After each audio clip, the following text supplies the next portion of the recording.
Dans l'épisode précédent, nous avons vu qu'il était extrêmement délicat d'envisager le futur de Paris. Dans cet épisode, nous allons chercher à comprendre de quoi est fait le tissu parisien et comment en hériter.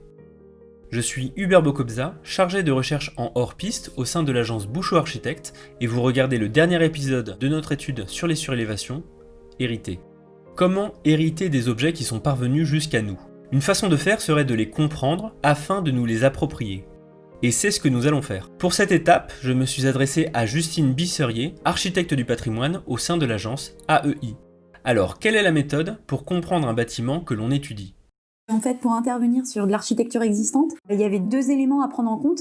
Il y avait à la fois l'objet sur lequel portait le projet architectural, donc ça va être l'immeuble, et il y avait aussi comprendre le paysage de la rue et la ville dans laquelle s'installe l'immeuble. Comprendre le paysage de la rue, ça va être comprendre la variété des ordonnancements, des motifs, des époques de construction qui font cette rue, ou l'îlot, à une échelle un peu plus large. Et savoir décrypter l'immeuble, ça va être savoir décrypter son architecture, mais également dans quel tissu on s'installe, sur quel type de parcellaire, quelle est la largeur de la rue et le rapport de l'immeuble avec celle-ci, donc rapport largeur-hauteur. Et puis après, comprendre un peu le bâtiment dans son essence. Donc on va essayer de comprendre l'ordonnancement des façades, les modes constructifs, et puis en dernier lieu, le style architectural. J'insistais aussi sur le fait que pour intervenir sur du bâti existant, et principalement à Paris, il fallait aussi essayer de comprendre dans quel contexte avait été bâti l'édifice. Donc c'est comprendre à la fois l'époque de construction, donc quels styles architecturaux sont en vogue, quelle est la capacité à l'époque d'approvisionnement donc en matériaux. Il y a certaines époques de récession où on va être pauvre en matériaux, donc on va utiliser des matériaux moins nobles. De la même manière, à une époque pas si lointaine, le transport coûte cher, donc on s'approvisionne aussi dans des secteurs qui sont proches du lieu de construction. Donc pour Paris, les pierres par exemple vont être puisées soit dans des carrières sur Paris, ça va être le cas notamment du côté des Buttes-Chaumont, puisque le parc des Buttes-Chaumont il est créé sur une carrière. Ça va être le cas en sous-sol, puisque tous les sous-sols de Paris sont gérés avec des carrières. Puis c'est le cas aussi dans l'Est parisien, puisqu'à Montreuil ou à Fontenay-sous-Bois, il y a des carrières. Et puis après, de manière un peu plus lointaine, on va aller se fournir dans des pierres à Saint-Maximin ou à Saint-Leu, donc qui sont dans l'Ouest. Donc ça, c'est important de le savoir, quelles étaient la facilité d'approvisionnement, parce que ça va vraiment dicter le mode constructif. Un autre paramètre à prendre en compte, selon moi, c'est les règlements urbains qui vont être en place à l'époque de construction. Et à Paris, on connaît assez bien ces règlements urbains, puisqu'on a la base des archives qui existent. Et donc, je t'ai cité quelques dates repères pour Paris. Donc ça commence sous Henri IV avec un premier édit qui réglemente les alignements sur rue et les saillies. Ça va être aussi ces règlements qui vont par exemple permettre de limiter les incendies en ville. À la suite du grand incendie de Londres, on s'aperçoit finalement que les maisons côte à côte et avec pignons donnant sur rue, en fait ça facilite la transmission d'un incendie d'un immeuble à l'autre, puisque les charpentes sont côte à côte. Donc on va choisir de retourner les pignons, et les pignons au lieu d'être sur rue vont se retourner en fait être perpendiculaires à l'axe de la rue, permettant d'éviter en fait la propagation d'un incendie d'un immeuble à l'autre dans une rue, puisque les charpentes sont plus côte à côte, il y a un mur de refend qui les sépare. Ensuite, on passe dans l'époque haussmannienne et post-haussmannienne. Donc on va avoir des immeubles où on va intégrer une mixité fonctionnelle verticale. Donc on va avoir à la fois des commerces au rez-de-chaussée et ensuite un étalage ou une superposition en fait des classes sociales au sein même de l'immeuble. Là où avant, les maisons dites à loyer étaient occupées plutôt par la même population, là on va avoir vraiment dans un même immeuble une mixité sociale. Donc pour les bâtiments dits haussmanniens, au sens propre du terme, puisque Haussmann est préfet durant une partie seulement du 19e siècle, sur ces immeubles-là, on va avoir des décors qui vont être un peu plus marqués que sur les immeubles précédents, mais cependant, on va observer quand même une très grande homogénéité des immeubles. Donc ça s'explique notamment par la directive faite par Haussmann au Voyer, d'avoir un îlot qui fonctionne d'un seul tenant. Donc même si c'est plusieurs architectes qui vont composer chaque immeuble, il y a quand même une unité qui est demandée. Donc si le premier bâtiment est construit avec un balcon au premier niveau et au 5e niveau, tous les bâtiments qui vont être autour vont être fabriqués suivant les mêmes lignes architecturales. Il y a aussi un truc à prendre en compte à cette époque, c'est qu'on va classer en fait les immeubles selon 3 classes. C'est César Daly qui parle de ça. Donc une première classe avec 4 étages carrés et des écuries est remise au fond de la cour. Une deuxième classe avec 5 étages carrés et un escalier de service. Donc là, on va avoir un second immeuble souvent dans la profondeur de la parcelle. Et une troisième classe d'immeubles qui est de 5 étages avec des appartements plus petits, pas de cage d'escalier de service et des immeubles qui vont être assez dépouillés en façade. Donc ça peut être intéressant quand on travaille sur un immeuble de savoir un peu dans quelle classe était catégorisé l'immeuble. Est-ce que c'était en première classe, seconde classe, troisième classe? Et ça, on va pouvoir le savoir en fonction de la qualité des décors en façade, en fonction de la grandeur des appartements aussi à l'intérieur, puisque sur les premières classes, on est vraiment sur les appartements bourgeois, donc des appartements très grands, segmentés en une partie nuit, une partie privée et une partie publique avec beaucoup de pièces destinées à la réception. Ça, c'est pareil, ça peut être intéressant dans le cadre d'une restructuration parce que ces différents immeubles vont pas offrir les mêmes possibilités de démolition ou de taille de pièces déjà initialement. Je pense qu'en fait, ça doit aussi correspondre à des catalogues d'architecture. Je sais que ça se fait beaucoup au 19e siècle, à partir de 1820 par là. Il y a des catalogues qui sortent sur l'architecture et où en gros le promoteur il vient et il choisit sur un catalogue le type d'immeuble qu'il veut. Donc je me demande si ça a pas rapport avec ça aussi. Les catalogues d'architecture, c'est hyper intéressant aussi parce que tu vas retrouver aussi tout ce qui est serrurerie ou pièces préfabriquées à l'époque, puisque là, on rentre dans l'industrialisation du bâtiment. Donc, tu vas avoir à la fois les garde-corps, les mains courantes, les escaliers aussi qui sont parfois commandés sur catalogue. Ça va être les cheminées aussi. Enfin, c'est assez large. Et en fait, c'est assez rigolo parce que du coup, comme c'est des catalogues édités par des fabricants, c'est des garde-corps que tu vas pouvoir retrouver sur différents immeubles à Paris, mais aussi en province. Donc souvent, tu as des types comme ça que tu retrouves très très souvent.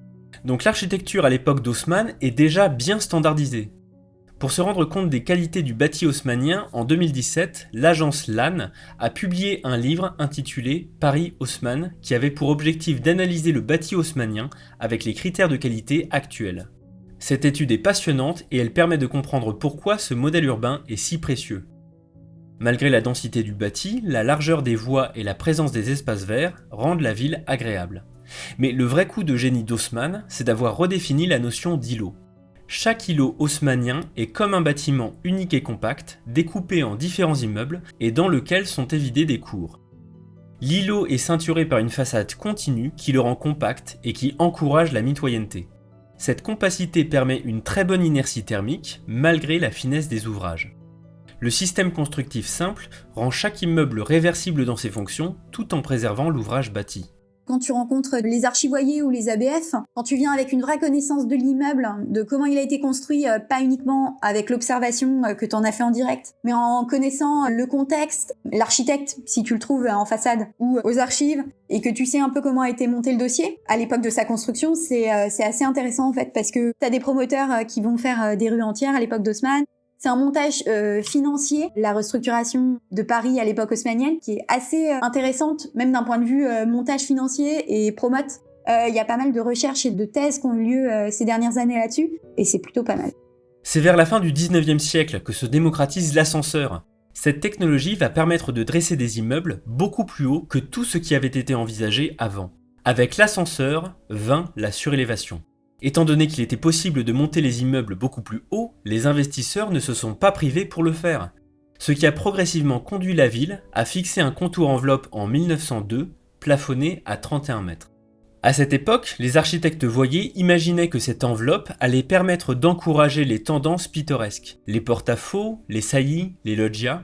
Mais cette belle intention a vite tourné à l'échec, les investisseurs de l'époque s'empressant de remplir au maximum cette enveloppe. Si l'on veut résumer l'histoire de la réglementation en se focalisant sur l'évolution de la hauteur maximum constructible, on peut remarquer que la règle n'est pas une donnée figée dans le temps, mais qu'elle évolue au gré du contexte. Et c'est la pratique de la surélévation à Paris qui a accompagné cette évolution. Oui, la surélévation est bien une tradition parisienne. C'est même Dominique Alba, directrice de l'APUR, l'atelier parisien d'urbanisme, qui l'affirme.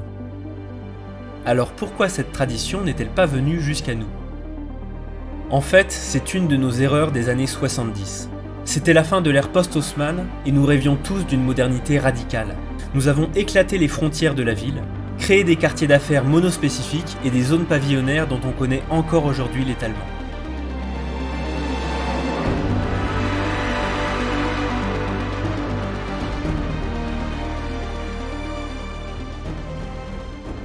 C'est très clair, dès lors que nous n'avons plus surélevé les immeubles, que nous avons rompu avec notre héritage, nous sommes tombés dans tous les écueils de la ville moderne. Une ville cristallisée qui ne se renouvelle qu'en s'étendant. Donc moi je suis pour la surélévation. Je suis en tout cas pour l'organisation d'une certaine altimétrie cohérente de la ville. C'était ce qui a été recherché par le baron Haussmann. Personne ne s'en plaindra. Personne ne s'en plaint d'ailleurs aujourd'hui. Les grandes avenues sont souvent des réussites. On s'étonne d'ailleurs qu'on préserve comme une sorte d'accident volontaire les dents creuses, les pignons horribles en Meulière, alors que on ne peut plus créer de pignons aujourd'hui à Paris, mais on ne peut pas les cacher, ce qui existe, ce qui est assez incohérent. Donc moi, je suis souvent critique sur l'approche négative absolue. Je trouve que c'est intéressant de pouvoir confronter à la fois dans certains cas en harmonie, c'est-à-dire en continuité, ou en rupture, parce qu'on montre comme ça une stratification historique et c'est souvent bien réussi. Bien sûr, toutes les périodes qui ont retouché au patrimoine ne sont pas glorieuses, et nous devons aussi confronter nos propres démons. Vous savez de quoi je parle. Le façadisme, l'équivalent en architecture du point Godwin. Oui, il y a bien une période durant laquelle les architectes détruisaient les immeubles haussmanniens, à l'exception de la façade sur rue, et reconstruisaient des planchers qui ne correspondaient plus aux fenêtres de la façade historique, dans le but de créer un maximum de surface. Nous l'avons vu sur l'exemple du 22 boulevard Malesherbes, projet dans lequel un immeuble neuf avait été construit en arrière de la façade. Il y a une expression française qui définit bien ça, c'est que quand tu veux tuer ton chien, tu dis qu'il a la rage. Donc, lorsque tu veux interdire quelque chose, tu trouves une sorte de règle, quelquefois un peu naïve, un peu limitée, mais tu dis, voilà, le façadisme, c'est un scandale. Oui et non, parce que qu'est-ce qu'on met dans façadisme ? Alors, on a mis qu'à une certaine époque, on gardait la façade parisienne haussmannienne qui permettait de maintenir une sorte de cohérence dans la ville, mais qu'on ne rattachait pas la fonction intérieure du bâtiment à sa façade, et en particulier, on ne connectait plus les planchers aux façades, en tout cas dans l'ordonnancement originel. Pourtant, le façadisme a ses qualités, notamment de conserver la cohérence du paysage urbain tout en évitant de créer des pastiches, des façades faussement anciennes. Si on accepte l'idée que la façade appartient à la rue, on pourrait se dire que ce qui est à l'intérieur de la parcelle relève du privé. Mais aujourd'hui, notre sujet est la surélévation, et ce qu'on peut craindre, au vu de ce qu'en pensent déjà les institutions conservatrices, c'est que les surélévations soient bientôt l'objet d'une campagne de diabolisation, comme l'a été en son temps le façadisme. Nous nous confrontons d'ailleurs déjà à des mesures limitantes, alors qu'elles ne sont pas encore écrites dans la loi. Donc déjà, voilà, il y a une règle non écrite mais appliquée qui est peut-être les immeubles haussmanniens R+6 pourraient bénéficier d'une surélévation d'un niveau, parce qu'on limite à un niveau. Pourquoi, je ne sais pas. C'est-à-dire qu'on se fait mal, enfin les ABF ou les conservateurs se font mal d'un niveau, parce que ça fait un petit peu moins mal peut-être pour eux que deux niveaux, mais on ne comprend pas vraiment pourquoi. Et les hôtels particuliers, pas de surélévation, ce qui fait que pas d'autorisation conforme au PLU sur des parcelles construites d'un hôtel particulier, même si cet hôtel particulier a subi tous les outrages des années 80, 90, voire d'avant, n'ont plus de cohérence originelle. Donc ça, je trouve ça très dommage parce qu'en fait, c'est un braquage économique. C'est-à-dire que le propriétaire subit une ségrégation non justifiée pour créer de l'emploi, pour créer une dynamique économique, pour valoriser ses surfaces, les louer. Mais cette mesure, elle existe dans un texte ? Non, c'est totalement arbitraire. Et d'ailleurs, il y a une chose qui est mais que je trouve bien en même temps, c'est qu'on laisse libre à chaque architecte des bâtiments de France en charge des arrondissements d'avoir son point de vue. C'est la liberté, je trouve que rien ne vaut la liberté. Cependant, quand cette liberté se transforme en diktat, ça devient contraire à la liberté. Donc il faut que la liberté d'interpréter le texte, c'est une bonne chose. Encore faut-il que le texte soit adapté. Et là aujourd'hui, sur effectivement cette autorisation qui serait donnée que pour un niveau, lorsque déjà l'autorisation de surélever est acceptée du bout des lèvres, elle ne repose sur aucun texte, elle ne repose que sur un avis, alors peut-être partagé entre plusieurs ABF, parce que j'imagine qu'entre les arrondissements ils se parlent. On le sent d'ailleurs quelquefois qu'ils se parlent. Bon, alors, nous sommes confrontés à des jugements arbitraires, admettons. Mais quelle est la valeur du jugement de l'ABF ? Pour répondre à cette question, j'ai demandé à Karen Delahaye, du cabinet Graffen Avocat, de répondre à mes questions. Pour commencer, quelle est la différence entre un architecte voyer et un architecte des bâtiments de France ? En fait, les architectes voyers sont des architectes qui ont une certaine compétence reconnue pour accompagner les services instructeurs de la ville de Paris dans l'instruction des demandes de permis. Voilà, c'est une spécificité parisienne compte tenu de la complexité du PLU de Paris d'une part en termes réglementaires et de l'architecture de la ville en elle-même qui fait que, alors je ne connais pas bien l'histoire, la genèse de ces architectes-là, mais toujours est-il qu'ils n'existent qu'à Paris et que leur objectif c'est d'accompagner les services instructeurs dans l'instruction des demandes de permis, qui est donc tout à fait différent de l'architecte des bâtiments de France, qui lui est un homme de l'art, consulté systématiquement dans le cadre de projets, notamment de surélévation à Paris, et qui lui émet un avis extérieur à celui des services instructeurs dans le cadre de l'instruction des permis. C'est un avis qui lui est propre, qui relève de la DRAC, donc la Direction des Affaires Culturelles, et qui donc est consulté sur l'aspect esthétique, on va dire, des projets qui lui sont soumis. Donc l'architecte voyer est celui qui instruit les demandes de permis de construire. De l'expérience de notre agence, ce sont souvent eux qui ont l'approche la plus conservatrice du patrimoine. En principe, leur rôle est d'accorder les velléités de l'ABF, de la ville et de l'architecte. Mais dans les faits, il leur arrive d'aller au-devant de leurs fonctions en étant parfois plus restrictifs que ne le serait l'ABF. Et l'ABF est donc la personne cultivée et sensible en qui la ville a toute confiance pour préserver le patrimoine bâti. Mais alors, quelle est la valeur de cet avis ? Effectivement, donc 2 types d'avis, avis simple ou avis conforme. Alors, le fait que le permis relève d'un avis simple ABF ou d'un avis conforme dépend de la localisation de ce bien et de sa localisation dans un site protégé. Alors, par site protégé, on entend pas mal de choses, ça recouvre pas mal de notions juridiques, c'est-à-dire site inscrit, site classé, à bord des monuments historiques. Quand on est dans ce type de site, l'avis de l'ABF est conforme, ce qui recouvre, je pense, 80% du territoire parisien. Le fait que l'avis soit conforme de l'ABF change considérablement la chose parce que lorsqu'il émet un avis conforme, eh bien cet avis lie l'autorité compétente lorsqu'elle instruit un permis de construire. Autrement dit, si l'ABF émet un avis défavorable, l'instructeur qui instruit la demande de permis est obligé de refuser le permis de construire. Il est obligé de refuser le permis de construire. Il est lié par cet avis.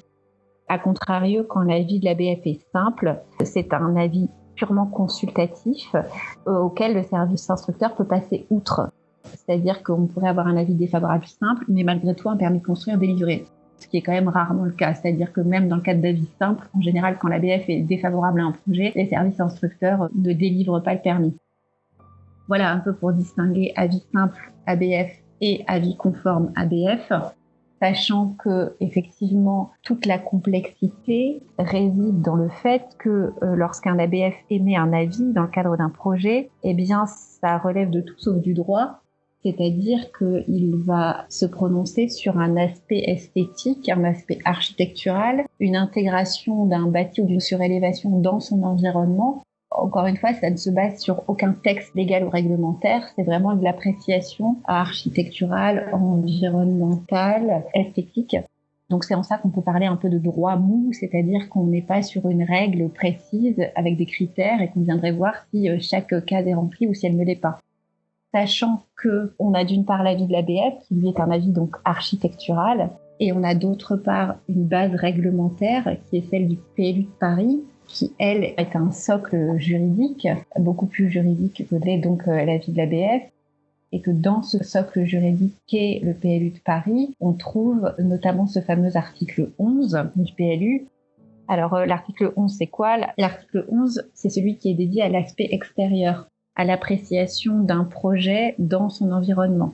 L'article 11 définit les règles de composition architecturale, d'insertion urbaine et notamment de protection patrimoniale. Et c'est sur la base de cet article qui est plus précis que ne peut l'être l'appréciation de l'ABF, mais sur la base de cet article aussi que le service instructeur peut parfois, indépendamment même de l'avis de l'ABF, refuser un permis en estimant qu'une surélévation ne s'intégrerait pas correctement dans son environnement. Donc, encore une fois, c'est là aussi une appréciation certes basée sur un texte, mais qui reste relativement subjective. Que ce soit dans le cadre lié à l'avis de l'ABF ou que ce soit fondé sur l'article 11, la sanction finale pour le maître d'ouvrage, évidemment, c'est que son permis soit refusé par le service instructeur. Alors, que faire quand on a un permis de construire qui est refusé ? Alors d'abord, que faire quand on a un avis d'ABF dans le cadre d'une instruction qui est défavorable ? Mais malheureusement, à ce stade, il n'y a pas grand-chose à faire. C'est-à-dire que juridiquement, on n'a aucune prise contre un avis d'ABF en soi. C'est pas un acte qui a véritablement valeur juridique. En fait, l'avis de l'ABF prend son sens dans le refus de permis de construire qui est opposé par la suite par le service instructeur. Autrement dit, quand on en a un avis défavorable, malheureusement, il faut attendre d'avoir un refus de PC pour ensuite pouvoir attaquer ce refus de permis juridiquement. Et là, donc ça veut dire que là, notre maître d'ouvrage se retrouve avec un permis refusé, un arrêté de refus de permis de construire, qu'il a la possibilité d'attaquer en faisant un recours. Donc soit un recours gracieux, c'est-à-dire que dans un premier temps, il va voir la mairie en demandant à retirer le permis, et si la mairie refuse, il va ensuite devant le juge, soit il va directement saisir le juge. Dans les deux cas, cette saisine doit se faire dans le délai de 2 mois, suivant la notification de l'arrêté de refus. Ensuite, il faut savoir qu'il y a aussi une subtilité. Lorsque le refus se base sur un avis d'ABF, il faut distinguer selon que l'avis de l'ABF est conforme ou simple. C'est-à-dire que quand on a affaire à un avis simple de l'ABF et malgré tout un refus de permis de construire derrière, eh bien ce sont les règles classiques qui s'appliquent en matière procédurale. Donc soit recours gracieux devant le maire de Paris qui a délivré le permis, soit recours contentieux devant le juge administratif.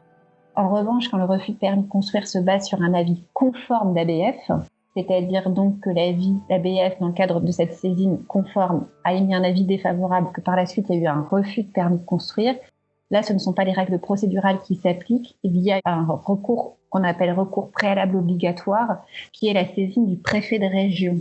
C'est-à-dire que lorsqu'on est dans un cas d'avis conforme défavorable d'ABF, on a l'obligation, avant d'attaquer l'arrêté de refus, de saisir le préfet de région de cet avis d'ABF défavorable. C'est une subtilité procédurale, mais qu'il faut connaître. Ça veut dire qu'on peut espérer inverser la tendance devant le préfet de région. C'est pareil, cette saisine doit se faire dans le délai de 2 mois. Et là, si le préfet de région nous dit, oui, effectivement, l'ABF, son opinion était mal fondée, irrégulière, etc., donc je ne suis pas d'accord avec cet avis d'ABF, eh bien là, on peut revenir voir notre service instructeur sur la base de cet avis du préfet de région pour espérer obtenir un permis de construire. En revanche, malheureusement, si le préfet de région suit l'avis initial de l'ABF, eh bien là, la seule possibilité est d'aller devant le juge administratif pour contester à la fois l'avis de l'ABF conforme et l'avis du préfet de région qui l'aura confirmé. Avec là aussi toute la difficulté, et ça rejoint ce que je disais initialement, de contester ce type d'avis de refus de permis de construire basé sur un avis d'ABF, parce que comme je le disais initialement, on est dans une assez grande part de subjectivité. Nous, en tant qu'avocats, on a évidemment quelques difficultés parce qu'on est, encore une fois, sur tout sauf sur des considérations juridiques. Donc, c'est de démontrer que l'avis de l'ABF qui a considéré que tel projet de surélévation ne s'intégrait pas dans son environnement, eh bien, il faut apporter tous les éléments pour dire pourquoi, en fait, si ça s'intégrait correctement dans son environnement. Donc, on est vraiment sur de l'esthétique, sur du patrimonial, sur de l'architecture globale d'un quartier. Et c'est ça qu'il faut arriver à démontrer devant le juge. Bon, alors l'avis de l'ABF est celui d'un confrère architecte, il est subjectif, et il se base sur les notions d'intégration dans le paysage urbain et de conservation du patrimoine. La bonne nouvelle, c'est qu'il peut être contesté, mais aucun maître d'ouvrage n'a envie de se plonger dans une démarche juridique sur plusieurs années. Même le recours gracieux semble compliqué à obtenir. On peut dire qu'aujourd'hui, à Paris, si l'ABF s'oppose à un projet, il ne se fera pas. Alors comment convaincre un ABF de la pertinence architecturale d'un projet ? En soi, quel style architectural adopter dans un projet de surélévation ? Le style n'est pas la surcouche de l'ouvrage, son aspect extérieur, mais le résultat des choix que l'on fait tout au long du processus de conception. Pour commencer, la surélévation doit-elle se poser en continuité ou en rupture avec l'existant ? La continuité n'est pas nécessairement préférable à la rupture. Si la continuité c'est faire du pastiche, le PLU l'interdit formellement. La rupture, quant à elle, permet de lire clairement les opérations datant d'époques différentes dans un paysage urbain. On voit distinctement en bas le bâti historique et en haut l'opération contemporaine. On évite la réécriture de l'histoire. Proposer de surélever en continuité, c'est rechercher l'harmonie, mais proposer une surélévation en rupture avec l'existant, c'est œuvrer dans le sens de la pédagogie de l'histoire du patrimoine. Ensuite, quelle relation entretient-on avec le bâtiment en dessous ? Est-ce qu'on cherche à l'intégrer en l'enveloppant, ou est-ce qu'on cherche à dialoguer avec lui ? Là encore, la réponse n'est pas toujours la même. Pour un bâtiment récent ou avec une mauvaise isolation thermique, profiter de la surélévation pour l'isoler par l'extérieur est pertinent. Pour des bâtiments plus précieux à plus forte valeur patrimoniale, laisser l'existant apparent et chercher le dialogue avec lui est certainement préférable. Voilà quelques grandes postures possibles. On comprend bien que la démarche de surélevé ne peut pas être systématiquement la même. Il faut nécessairement comprendre le bâti existant et faire des choix en fonction. Comme dans tout projet architectural, c'est le dialogue entre les différents acteurs qui doit être au service de la recherche de la meilleure solution possible. Il est donc essentiel que ce dialogue ne soit pas pollué par des interlocuteurs fermés ou dogmatiques. Pour résumer, il y a 3 approches à maîtriser pour se lancer dans un projet de surélévation. L'approche programmatique et urbaine, il faut réimaginer l'immeuble dans son ensemble pour l'intégrer dans une logique de réseau. Intégrer des programmes variés dont les entreprises à proximité pourront tirer un avantage afin de lutter contre les quartiers monospécifiques en bureaux. L'approche économique et constructive, il faut s'interroger sur la rentabilité de l'opération en envisageant sa mise à jour écologique. L'approche architecturale et patrimoniale, il faut comprendre et intégrer le bâtiment sur lequel on se pose, comprendre son histoire et composer avec, afin de donner à lire un paysage urbain riche, intéressant et pittoresque. Pour citer un exemple de surélévation contemporaine qui a su convaincre les ABF, on peut citer celle de l'agence PCA Stream sur le boulevard Haussmann. Le bâtiment avant l'opération n'était pas aussi haut que ses voisins. L'agence d'architectes a su argumenter que la réglementation à l'époque de la construction n'avait pas permis de compléter la volumétrie de l'îlot, et donc que l'ancien projet avait été contraint d'être inabouti. Effectivement, aujourd'hui, le projet de PCA rattrape la volumétrie générale, donnant à lire un ensemble urbain cohérent. Comme on l'a vu au travers de l'histoire, la morphologie de la ville ancienne est le résultat d'un compromis entre le respect de la ville héritée et l'évolution des besoins et des usages. C'est l'évolution de la réglementation qui est la garante de cet équilibre. C'est même la superposition des bâtis datant d'époques différentes qui crée l'image pittoresque de la ville que les défenseurs du patrimoine cherchent à conserver. Ce qui était neuf à une époque est devenu patrimonial quelques décennies plus tard. Au regard de l'histoire, on se rend compte que Paris a toujours été le lieu du débat et des propositions nouvelles, motivées par l'évolution du contexte et des enjeux économiques. Paris est une ville profondément adaptable aux pratiques et aux enjeux de toutes les époques, et en ce qui nous concerne, nous pouvons nous aussi écrire une page de son histoire. Merci d'avoir suivi notre étude sur les surélévations, à bientôt.